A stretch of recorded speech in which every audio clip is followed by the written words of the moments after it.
응용 소프트웨어 기초기술 활용 파트 2 데이터베이스의 개요.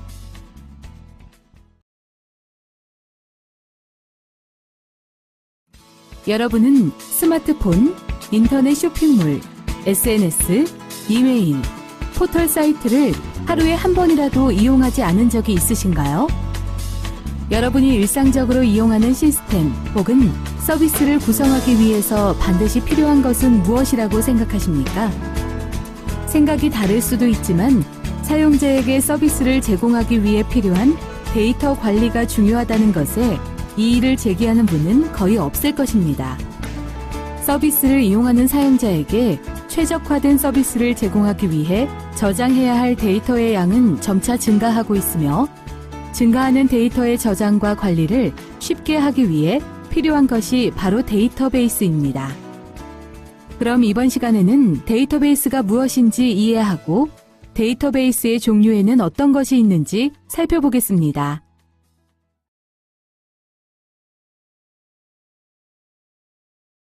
이번 시간의 학습을 통해 여러분은 데이터베이스 관리 시스템, 데이터 시스템에 대해 설명할 수 있을 것입니다. 또한 관계형 데이터베이스와 NoSQL에 대해 설명할 수 있고 응용 프로그램 개발에 적합한 데이터베이스가 무엇인지 설명할 수 있을 것입니다.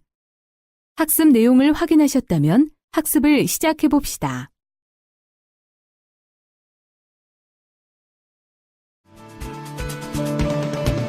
데이터베이스의 이해. 일반적으로 데이터와 정보는 동일한 의미로 사용되고 있습니다.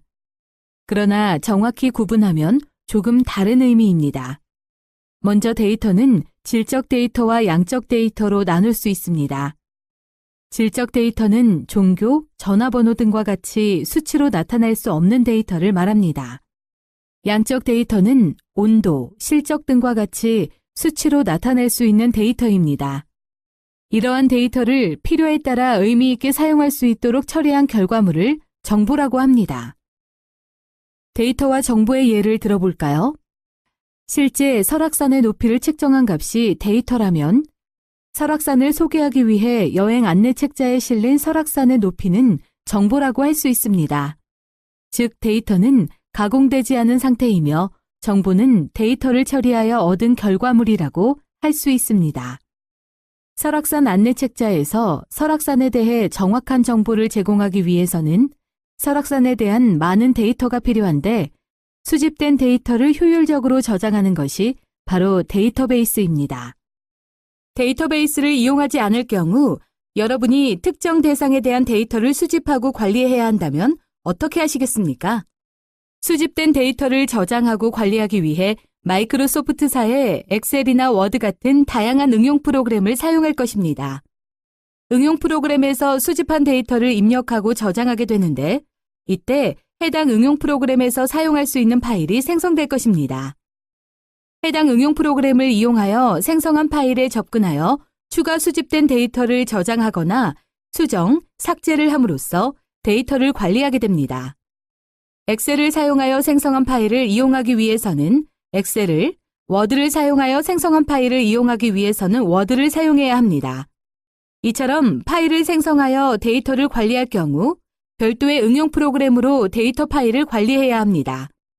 해당 데이터를 저장하고 관리할 때 만약 학생의 이름, 학번, 연락처, 전공과 같은 기본 데이터는 엑셀 파일로 관리하고 학생의 이름, 학번, 연락처, 성적과 같은 학사 데이터는 워드 파일로 관리한다면 다른 응용 프로그램을 사용하기 때문에 기본 데이터 파일과 학사 데이터 파일은 데이터를 교환하기에 어려움이 있습니다. 손쉬운 데이터 교환을 위해 하나의 응용 프로그램을 이용하여 데이터를 관리할 경우 기본 데이터 파일과 학사 데이터 파일에 학생의 이름, 학번, 연락처 등의 동일한 데이터가 중복되어 저장됩니다. 학생의 연락처가 변경되어 이를 반영하는 과정에서 실수로 기본 데이터 파일의 연락처는 수정하고 학사 데이터 파일의 연락처를 수정하지 않을 경우 학사의 연락처가 데이터 파일마다 달라지는 문제가 발생됩니다.